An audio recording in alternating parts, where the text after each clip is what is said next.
Bonjour à tous et à toutes et bienvenue sur ma chaîne. On se retrouve donc pour faire les énergies du 3 au 9 août 2020. On va aller regarder un petit peu ce que disent les cartes pour cette première semaine du mois d'août qui démarre avec la pleine lune en Verseau. Pour ceux qui sont au courant, pour ceux qui ont regardé, enfin, tout le monde devrait s'apercevoir que c'est la pleine lune quand même. Hein, donc voilà, en effet. Hein. Alors, on prend 3 cartes avec le tarot Doshozen, le tarot Oshozen Dosho. Pour la semaine du 3 au 9 août. C'est parti, je vous baisse la caméra. Hop. Alors, on a une première carte ici. Ensuite, on prend l'énergie qui lui fait face.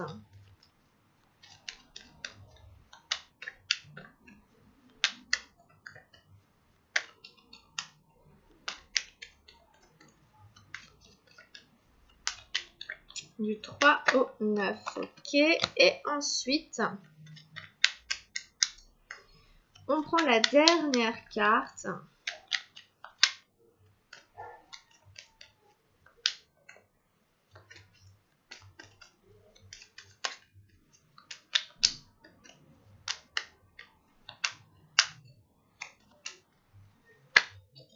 Et voilà. Allez, on va aller regarder ce qu'on a tiré pour cette semaine. Donc, on avait eu le partage, la reine de feu, pour commencer. On a eu ensuite l'expérience de l'existence, la 3 de feu. Et enfin, l'exclu, la 5 d'arc-en-ciel. Ok, bon. Alors, on est amené cette semaine à réfléchir, à travailler sur des notions de partage. Qu'est-ce que je partage avec les autres? Qu'est-ce que j'ai à offrir? Qu'est-ce que je sais faire? Qu'est-ce que j'aime faire? Et qu'est-ce que j'ai envie de partager avec autrui? Est-ce que j'aime cuisiner? Est-ce que j'ai envie de partager ma cuisine? Est-ce que j'aime danser? Est-ce que j'ai envie de partager des moments de danse avec d'autres gens? Est-ce que j'aime aller marcher? Que j'ai envie de partager des marches avec des gens? Qu'est-ce que j'ai à partager? Moi, voilà. Et ça nous ramène à qu'est-ce qu'on aime faire, hein? Dans quoi est-ce qu'on aime, voilà, qu'est-ce qu'on aime vivre ici sur Terre, à quoi on aspire? Est-ce qu'on est plus porté sur la décoration, l'artistique? Est-ce qu'on est plutôt sportif? Est-ce qu'on est plutôt intellectuel? Est-ce qu'on préfère partager des choses intellectuelles? Est-ce qu'on préfère philosopher? Est-ce que, voilà. Qu'est-ce que moi j'aime faire et qu'est-ce que j'ai envie de partager avec les autres. Le partage, c'est une notion fondamentale dans la vie puisque il n'y a pas d'amour sans partage. On ne peut pas se relier à quelqu'un s'il n'y a pas une envie à la base de partager. C'est-à-dire aussi de s'ouvrir et puis d'aller à la découverte. Voilà. Bon, donc il y a des réflexions ici autour de ces notions de partage. Ça nous amène en fait à faire l'expérience de l'existence. Donc c'est très beau, parce qu'ici on a 2 cartes de feu, d'accord? On a la dame de feu qui elle partage ce qu'elle aime faire, ce qu'elle sait faire. Et ici on a l'expérience de l'existence. Donc comment le fait d'être dans la partage me ramène à faire l'expérience de ma propre existence et de l'existence tout entière. Puisque chaque expérience m'apprend quelque chose sur la vie, sur ce que c'est que la vie, sur l'existence. J'ai aussi l'impression d'exister quand je me relie aux autres et que je partage des choses avec eux. Vous voyez? Cette expérience-là, elle m'apprend que la vie, c'est du partage en fait. C'est ça. Cette semaine, on va apprendre, on va comprendre, on va intégrer dans notre corps, dans nos cellules, que la vie, c'est du partage. Et que s'il n'y a pas ce partage-là, je ne suis pas vraiment dans la vie, je ne suis pas vraiment reliée aux autres et je ne suis pas vraiment dans le monde. C'est ce que nous dit la carte de l'exclu. Voilà. Si je n'arrive pas à intégrer dans mes cellules que la vie c'est du partage, je me sentirai toujours exclue du monde, des autres. Vous voyez? C'est quand même très fort puisque cette carte de l'exclu elle est sortie. Et c'est le contraire quand même, hein. C'est le contraire ici. On a quelqu'un ici qui donne, qui est généreux et tout. Ici, on a quelqu'un qui nous tourne le dos, hein. C'est exactement ça. Le personnage ici nous tourne le dos, ici dans l'exclu, alors qu'ici, la personne nous fait face, s'offre à nous offre son univers, ses expressions. On ne peut pas donner à quelqu'un quand on lui tourne le dos. On ne peut pas partager quand on tourne le dos à quelqu'un. C'est deux positions complètement différentes. Alors voilà, donc on se sentira exclu, on se sent exclu, on vit l'exclusion. Mais pourquoi? Parce qu'on n'est pas dans le partage, parce qu'on n'est pas en train d'offrir et qu'on n'est pas non plus en position de réceptivité. Vous voyez? Voilà. Or, on doit faire l'expérience de la vie. On doit comprendre que tout est relié dans l'univers et que nous ne sommes pas des particules à part, exclues, que c'est une illusion. L'exclu, c'est une illusion. Dans la carte ici du tarot d'Oshozen, la description, c'est que le cadenas n'est pas fermé. L'enfant a l'impression qu'il est enfermé parce qu'il s'accroche au barreau et qu'il crie « Oh, vous êtes où ?» Voilà. Sauf qu'en fait, le cadenas est ouvert. Il suffit simplement que le garçon lâche prise, en fait, lâche les barreaux, par essoufflement, par épuisement, et c'est ça aussi l'expérience de l'existence. Souvent, c'est quand on est à bout de quelque chose qu'on n'en peut plus, qu'on commence à lâcher et qu'une ressource apparaît. Vous savez, quand on commence à être un peu distrait, on fait autre chose qui a priori n'a plus d'importance, on décroche. Puis alors là, on peut imaginer que l'enfant, il va se détourner de la grille parce que ça sert à rien.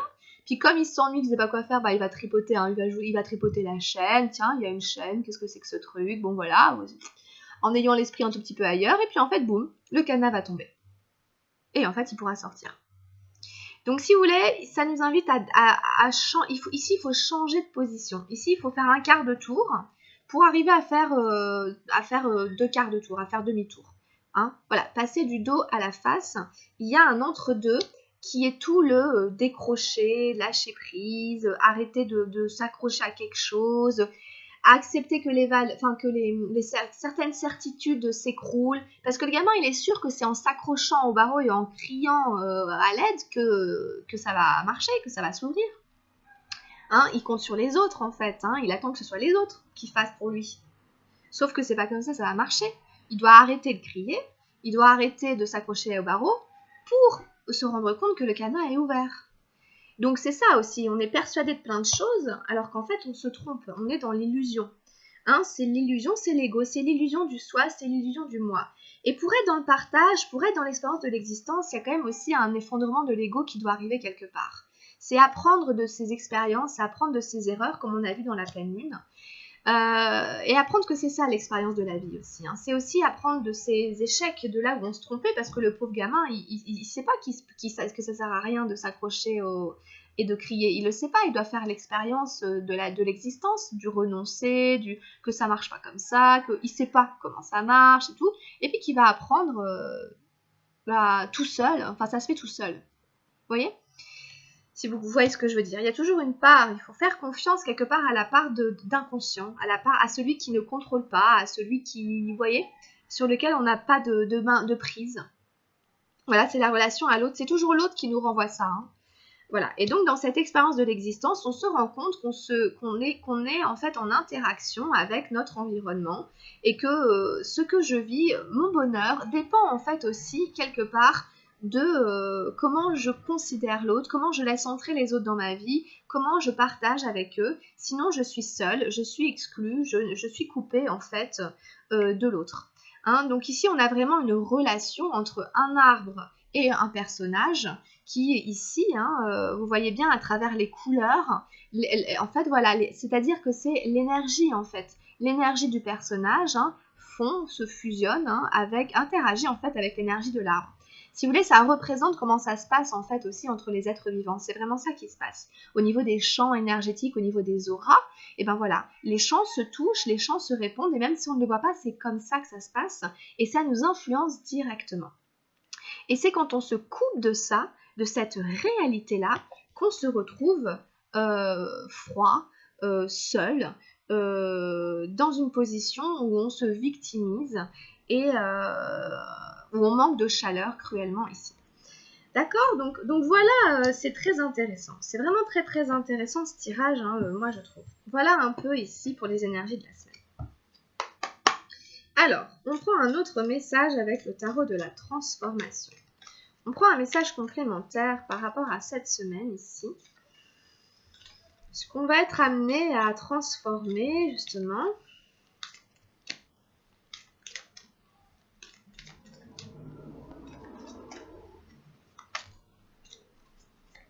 Oups. On va peut-être regarder, c'est quoi? On a eu la prière et agir. C'est très intéressant. La prière et agir. C'est un tout petit peu... Alors, il peut y avoir plusieurs interprétations. C'est pas que c'est contradictoire, mais presque. Dans la prière, on peut avoir l'impression d'être relativement passif. Et dans agir, on se dit qu'il faut être dans l'action. Ça résume assez bien le tirage aussi. Alors, comment dire? C'est comme dans l'exclu. L'exclu, ça pourrait être la prière, par exemple. Hein? Et puis agir, ben, c'est les autres cartes, hein, qui sont plus chaleureuses. On prie quand on a l'impression qu'on n'a pas accès, qu'on n'a pas droit à quelque chose.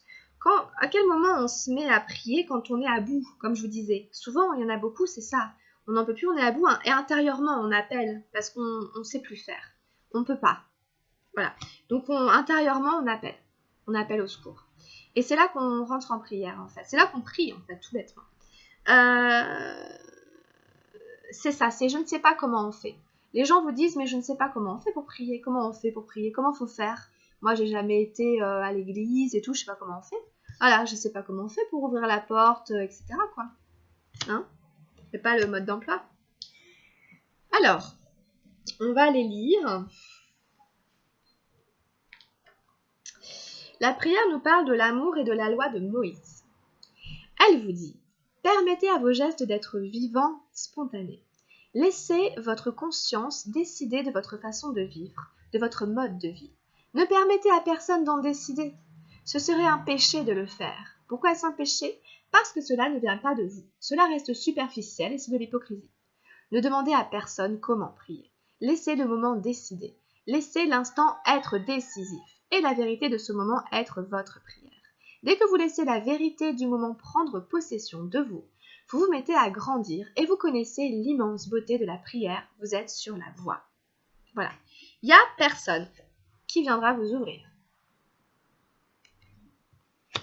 C'est un peu dur, hein, mais on se tourne vers sa vérité intérieure. Ici, il est question d'authenticité, d'honnêteté. Hein. C'est pas toujours facile. Bon. En tout cas, on nous invite à être vivant, à être spontané. Hein. Voilà, donc ça c'est très important. Et dans le agir, alors cette carte elle est très intéressante aussi parce que elle est justement, comment dire,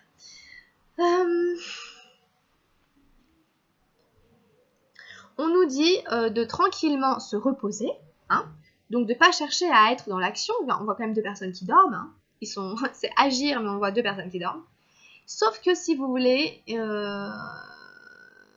n'est pas question qu'ils aient oublié de bien attacher leur chameau parce que sinon, ils ne pourront pas continuer leur route demain au réveil. Le chameau se sera barré et ils seront très très mal. Hein.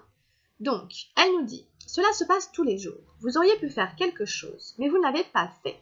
Et vous vous servez de l'excuse que si Dieu voulait que ce soit fait, de toute façon, il aurait pu le faire. Ou bien vous faites quelque chose et espérez un résultat, vous attendez et le résultat ne vient jamais. Alors vous êtes en colère, comme si on vous avait trompé, comme si Dieu vous avait trahi, comme s'il était contre vous, arbitraire, plein de préjugés injustes. Des reproches vous montent à la tête, vous n'avez plus confiance. Quelqu'un de spirituel continue à faire ce qui est humainement possible, mais sans pour autant créer de tension. Parce que nous sommes très très petits, deux minuscules atomes dans cet univers, cela complique beaucoup les choses. Rien ne dépend seulement de mon action. Des milliers d'énergies s'entrecroisent et c'est la somme de ces énergies qui décidera du résultat. Comment puis-je, moi, en décider? Mais si je ne fais rien, le cours des choses en sera tout de même affecté. Je dois agir, tout en apprenant cependant à ne pas avoir d'attente. À ce moment-là, l'action devient une forme de prière. Sans désir aucun en ce qui concerne le résultat. Il n'y a plus de frustration. Avoir confiance vous aide à ne pas rester frustré. Et attacher le chameau vous aide à rester vivant, intensément vivant. Alors bien entendu, je ne sais pas vous, mais moi je suis restée scotchée par la phrase « À ce moment-là, l'action devient une forme de prière ». Très franchement, ça peut pas être plus clair. Voilà. Ici, il va y avoir, c'est ce que je vous disais, agir sans agir, une espèce de truc comme ça. Être dans l'action sans attente. C'est au moment où le petit enfant va se détourner de sa grille et qu'il tripotera ce cadenas sans savoir ce qu'il fait parce qu'il pense que le cadenas est fermé, simplement parce qu'il y a une chaîne qui est là que ça va s'ouvrir. C'est exactement ça, vous voyez. Voilà, c'est exactement ça. Voilà. Donc c'est vraiment intéressant. Ici, il y a une idée, hein. Il y a une idée comme ça ici, d'accord? Donc prenez, en espérant que ça vous servira cette semaine dans ce que vous rencontrerez dans la vie de tous les jours. On prend un petit murmure de guérison. Alors, qu'est-ce qui peut venir nous aider dans cette traversée ici avec les murmures de guérison? Alors, voyons. Première semaine du mois d'août.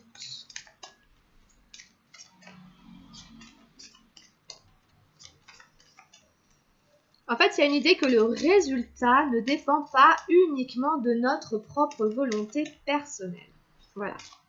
Mais qu'il est quand même important de faire quelque chose. Alors, avec les murmures de guérison,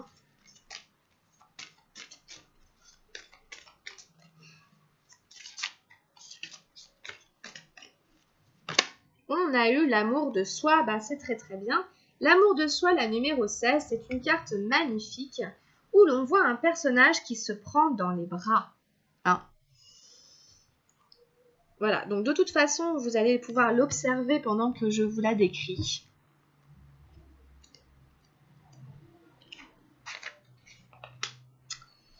Alors, peut-être vous sentez-vous découragé ou mélancolique parce que vous n'avez pas totalement saisi comment apprécier qui vous êtes. La capacité de vous aimer vraiment complète votre capacité d'aimer les autres et le monde entier. L'amour de soi signifie la reconnaissance de la lumière en soi. Vous êtes une part sacrée du mystère et un miracle de la vie. Peut-être avez-vous lutté pour améliorer l'estime, le respect ou l'amour de ce que vous êtes. Si vous attendez que les amis, la famille, le partenaire, les collègues ou un compte en banque vous donnent le sens de votre valeur, vous allez tout droit à l'illusion. La vérité de ce que vous êtes se trouve en vous, toujours. Vous êtes unique, vous avez votre propre rythme et besoin d'être seul. Calmez votre mental et entrez en vous pour découvrir l'estime de vous-même, la conscience et la paix intérieure. Cela vous éloignera des soucis, des jugements et de la défiance. En apprenant à élargir vos périodes de tranquillité d'esprit, vous commencerez à vivre davantage dans votre cœur où vous reconnaîtrez la vérité, l'intuition et l'acceptation. On en revient beaucoup à ces histoires ici voilà, mais ça vous mène tout droit à l'illusion. La vérité se trouve toujours en vous. Et donc du coup, la jeune fille se serre dans ses bras, c'est un acte d'amour de soi. Sa nudité accentue sa vulnérabilité dans le processus qu'elle traverse. Le cerf soutient le temps passé dans la solitude. La rascasse vous encourage à affronter vos démons intérieurs. Avec son aide, vous faites face avec force à tout ce que vous avez enfoui. Pratiquez l'amour de vous-même un peu plus chaque jour, vous méritez de vous aimer davantage. On en revient à cette notion de partage. La capacité de vous aimer vraiment complète votre capacité d'aimer les autres et le monde entier. Voilà. Je ne peux pas être dans le partage si je ne suis pas déjà bien avec moi-même. Ça va ensemble, ça se complète. Donc il y a beaucoup de choses, qu'on a déjà vues, qu'on a déjà dit. On est encouragé ici à affronter ses propres démons intérieurs. Donc voilà, c'est une carte qui est là pour nous donner beaucoup de bienveillance, d'amour de nous-mêmes, dans notre vulnérabilité, avoir le courage d'être vulnérable. On mérite de s'aimer davantage dans cette carte. Voilà. Très bien, on finit, on prend un message avec l'oracle de Gaïa.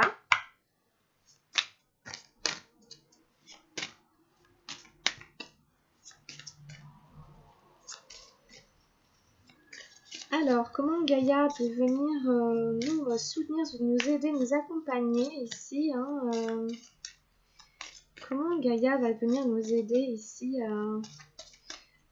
avec ce tirage. Nous avons eu le Sacré-Cœur. Oh là là, magnifique. Vous voyez, c'est la carte qui a été prise pour faire tout le dos de l'oracle.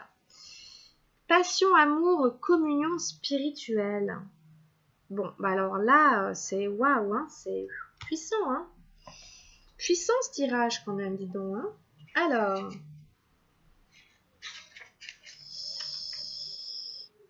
vous entrez dans une période d'amour profond et sincère, un moment très émouvant durant lequel vous vous concentrerez et vous vous questionnerez sur ce qui vous importe le plus dans la vie.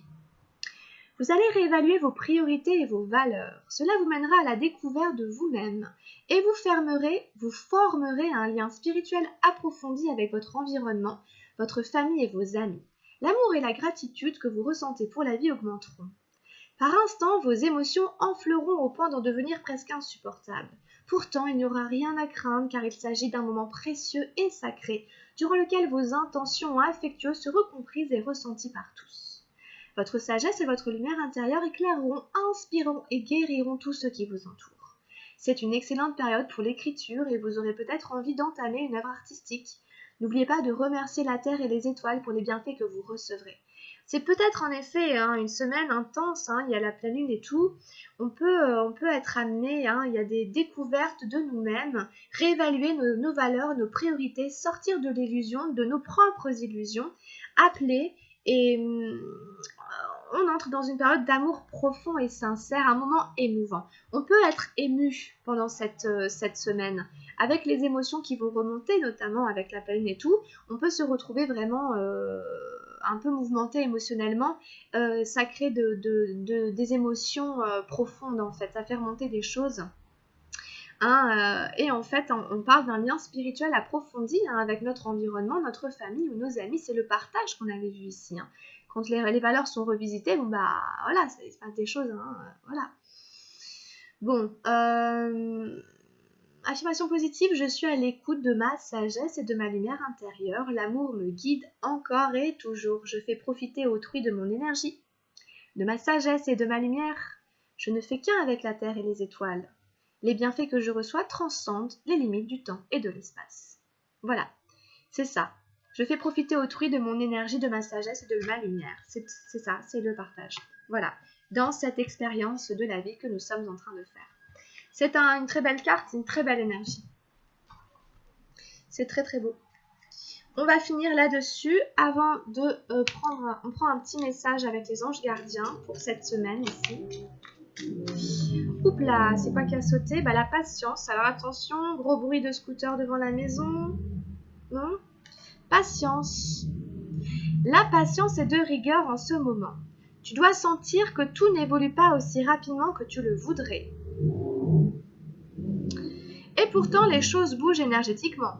Le problème qui découle de la situation actuelle évolue aussi positivement. Lâche prise et sois patient. Tu te rendras peut-être compte que ce que tu vis est une bénédiction. Chaque chose est parfaite telle qu'elle est. Aie confiance, tu es aimé et guidé pour l'éternité. Voilà, on doit faire preuve de patience ici, en fonction de l'obstacle que l'on rencontre, parce qu'il y en aura sûrement. Patience et détachement. Patience et lâcher prise.